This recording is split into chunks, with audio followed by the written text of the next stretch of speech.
বিষ্ণু অবতারের কখনো মৃত্যু হয় না, কিন্তু কেন ভগবান বিষ্ণুজির রাম অবতার পৃথিবী ত্যাগ করেছিলেন? রামায়ণে রামের মৃত্যুর প্রসঙ্গ আছে। মাতা সীতার পাতাল প্রবেশ করার পর কেন ভগবান রাম তার দেহ ত্যাগ করেছিলেন? আজকের এই ভিডিওতে আমরা জানব কেন শ্রী রামচন্দ্র স্বেচ্ছায় মৃত্যুবরণ করেছিলেন।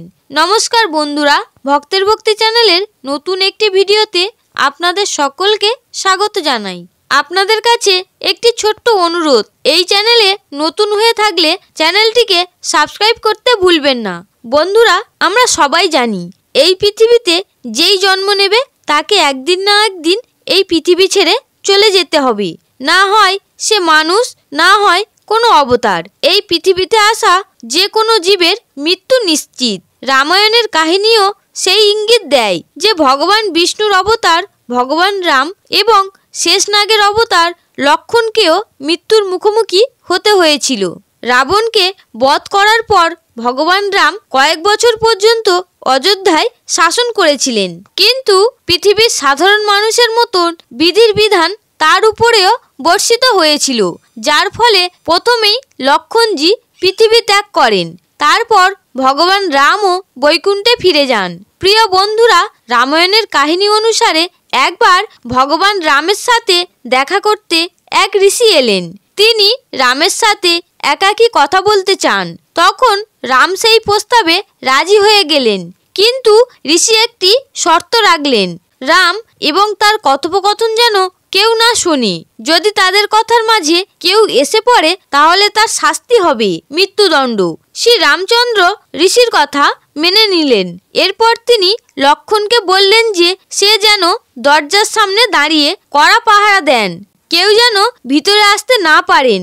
আসলে রামজির সঙ্গে যে ঋষি কথা বলতে এসেছিলেন তিনি কালদেব ছিলেন। তিনি ছদ্মবেশে এসেছিলেন শ্রী রামকে এই কথা বলার জন্য যে এই পৃথিবীলোকে তার সময় শেষ হয়ে এসেছে। লক্ষ্মণ একথা জানতেন না, তিনি দরজার সামনে পাহারা দিচ্ছিলেন। এর কিছুক্ষণ পর ঋষি দুর্বাসা সেখানে উপস্থিত হলেন এবং রামের সাথে দেখা করার ইচ্ছা প্রকাশ করলেন, কিন্তু রামের আজ্ঞা পালন করার জন্য লক্ষ্মণ দরজার সামনেই তাকে আটকে দিলেন। লক্ষ্মণ ঋষি দুর্বাসার কাছে মিনতি করলেন ভিতরে না যাওয়ার জন্য। একথা শোনা মাত্রই ঋষি দুর্বাসা রেগে গিয়ে লক্ষ্মণ সহিত গোটা অযোধ্যাকে অভিশাপ দেওয়ার কথা বলতে লাগলেন। এই সময় লক্ষ্মণ তাকে শান্ত করলেন। লক্ষ্মণ ভাবলেন, গোটা অযোধ্যা নগরীতে যদি অভিশাপ লেগে যায় তাহলে অনিষ্ট হয়ে যাবে। এর চেয়ে ভালো আমি মৃত্যুদণ্ড গ্রহণ করে নিই। কথা মতন লক্ষ্মণ সেই কক্ষে চলে গেলেন যেখানে ঋষি ও রামের গোপন কথোপকথন চলছিল। তখন লক্ষ্মণ শ্রী রামকে সব কথা খুলে বললেন। এদিকে ঋষি দুর্বাসা ও রামের সাক্ষাৎকার তো হলো, কিন্তু প্রতিজ্ঞা অনুসারে লক্ষ্মণের প্রাণদণ্ড পাওয়ার কথা। এই জন্য প্রভু রাম লক্ষ্মণজিকে আদেশ দিলেন অযোধ্যার বাইরে চলে যাওয়ার জন্য। ওই সময় দেশের বাইরে চলে যাওয়া মৃত্যুদণ্ডেরই সমান ছিল।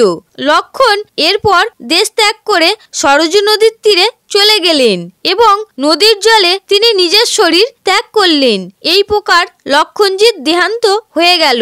এদিকে ভগবান রাম নিজের ভাইকে ছাড়া এক মুহূর্ত থাকতে পারলেন না। তিনি যখন জানতে পারলেন লক্ষ্মণ দেহত্যাগ করেছেন, তখন তিনি তার রাজপাট পুত্রদের হাতে দান করে সরযূ নদীর জলে বিলীন হয়ে গেলেন। এই প্রকার শ্রী রাম বৈকুণ্ঠে ফিরে গেলেন। বন্ধুরা, এভাবেই মৃত্যু হয়েছিল ভগবান শ্রীরামের। ভিডিওটি যদি আপনাদের ভালো লেগে থাকে ভিডিওটিতে একটি লাইক করতে ভুলবেন না এবং কমেন্টে অবশ্যই জয় শ্রীরাম লিখতে ভুলবেন না।